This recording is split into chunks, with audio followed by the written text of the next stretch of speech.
আসসালামু আলাইকুম এভরিওয়ান, কেমন আছেন আপনারা সবাই? আশা করি সবাই ভালো আছেন। আমিও ভালো আছি আলহামদুলিল্লাহ। কিছু স্মৃতি আসলে মানুষের জীবনে এমনভাবে থেকে যায়, কিছু মেমোরি যেগুলা মুখে বলে প্রকাশ করা যায় না। এরকম কিছু কিছু স্মৃতি মানুষের জীবনে থেকে যায়। আজকে একটা খুশির দিন আমার জন্য, কেমন জানি না, তবে আমার মেয়েদের জন্য অনেক খুশির দিন। ওদের প্রিয় মানুষটা প্রবাস থেকে প্রায় 2-2.5 বছর পরে দেশে আসছিল, তো ওরা অনেক এক্সাইটেড হয়েছিল, অনেক খুশি ছিল ওদের প্রিয় মানুষটার জন্য। খুবই খুশি ছিল, অনেক মজা করতেছিল। ওদের আসলে এইসব খুশিগুলা তো বলে বোঝাতে পারে না ছোট মানুষ, কিন্তু এই অনুভূতিটা শুধুমাত্র একমাত্র যাদের আপন কোনো মানুষ দূরে থাকে তারাই জানে। এত বেশি খুশি ছিল আমার মেয়েটা, যা বলে বোঝানো যাবে না। এই তো আমরা চট্টগ্রাম আন্তর্জাতিক বিমানবন্দর চলে আসলাম।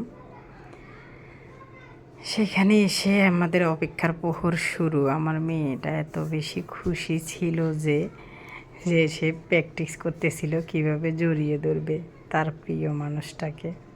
অনেকক্ষণ যাবত এইভাবে প্র্যাকটিস করতেছিল। আমার দেখে ভালোও লাগতেছিল, খুবই খারাপ লাগতেছিল যে কিছু কিছু মানুষের ভালোবাসার কদর বুঝে না, আর কিছু কিছু মানুষ কদর বুঝে কিন্তু ভালোবাসার মানুষগুলোকে কাছে পায় না।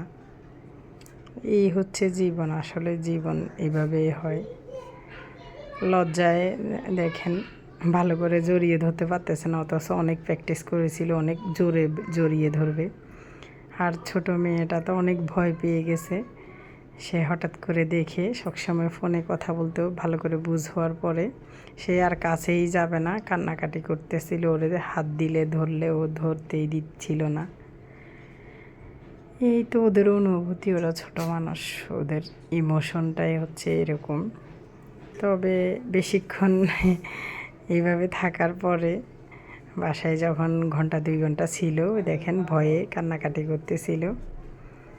এরপরে কিছুক্ষণ পরে ওরা অনেক মিলে যায়, একসাথে মিলে।